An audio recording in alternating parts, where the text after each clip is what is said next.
Dr. Aslin dirree tiktok irratti indiriisinennaa keessummeessum Santiago Bernabéu irratti Real Madrid Arsenalin keessummeessuuf dirqamee jira. Walmorkii daddabsiisoo marsaalee hawaasummaa irratti dhiyeenya kana kallattiilee adda addaatiin yaadonni adda addaatti kennamaa jiranii fi yaada kallattiilee adda addaatiin qabanne isiniif dhiyaannee jirra. Dr. Aslin ennaa indiriisin keessummeessu Real Madrid haala galgala Arsenalin Santiago Bernabéu irratti qopheessa.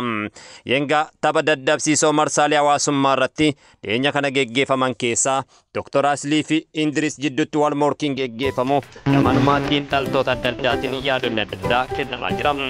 Yenbii jechuudhaanis akka digdama kan geggeeffamu kan akka Itoophiyaa sa'a fuudhaa jalqabuudhaan akka Ameerikaa sa'aatii 2 PM, Awustiraaliyaa sa'a 7 PM irra orgaa jalqabu, Kaanaadaanis sa'aatii 2 PM irratti jalqaba. Taphichi gamanumaatiin dhaltoota adda addaatiin Asliin mo'achuudhaaf carraa guddaa qabaatullee dogoggoroota deeggartoonni uumamanii wayii mo'atamaa kan jedhu si hedduudha. Taphicha asiin dura geggeeffamaa ture ibsishaa yaadachuun dirqama jedhu. Leenconni hedduunii fi qurxummii fi akkasuma xayyaaronni hedduun kennamanii jiran garuu hanqinnoota dogoggoraa mul'ateen akka mo'atamnuuf dirqamne jirra jedhu. Kanaaf deeggartoonni ammumarraa kallattiilee adda addaatiin waa'ee kaleessaarraa barachuudhaan Dr. Asliin mo'achuuf carraa guddaa qaba jedhanii.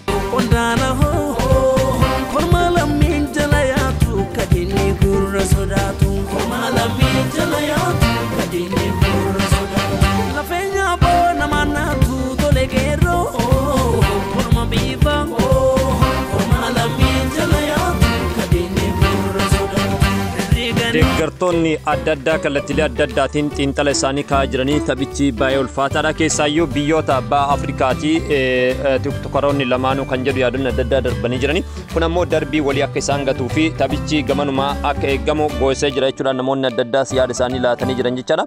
Keessaayyuu muuxannoo armaan duraa irraa hubachuu qaba kan jedhanis hedduudha. Akkuma beekamu Asliinis riikaardii tapha irratti geggeeffamaa tureen waggoota muraasaan duratti shaampiyoonii ta'uun isaanii yaadama.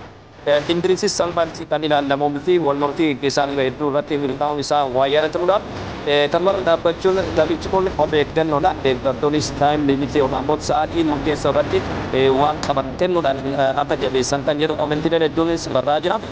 Aktiivistoonni tiktokaroota siyaasa kanarratti gadi fageenyaan hubannoodhaan irra deddeebi'ee akka wajjin danda'an gabanumaa adeeman tokko kaa'amaa jira. Yoom yuucaalaa immoo tiktokaroonni Oromoodhaa wal jedheessuu akka qabanii wal bira dhaabbachaa ta'an yaadonni adda addaa namaa ture. Walmorkiileen hedduun armaan dura geggeeffamanii turanii sababa dogoggoroota sa'aatii eeggachuu dhabiinsaan mo'atamne malee heddumina kennaaf yookaan immoo wantoonni kennamaa turan hedduu kan mo'achiisuu danda'an kan jirudha. Geemii irratti wantoonni tokko tokko double gift kan jedhamus jira. Dachaa lamaan godhamee yeroo kennamu jira. Sanniin irratti of kennuu dhabuun dachaa sadiin kan kennamu jira. Yeroo san irratti tooftaalee kanneen itti fayyadamuu dhabuun keenya hedduun miidhaa kan jedhus yaadonni adda addaa darbanii jiranii.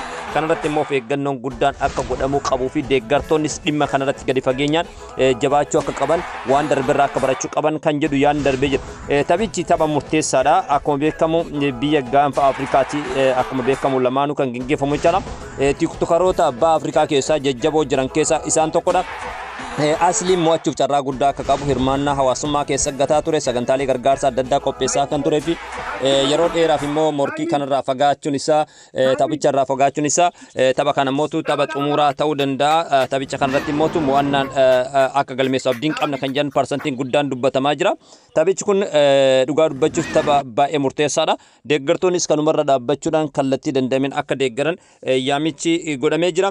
Irra caalatti immoo dogoggoroota darbanirraa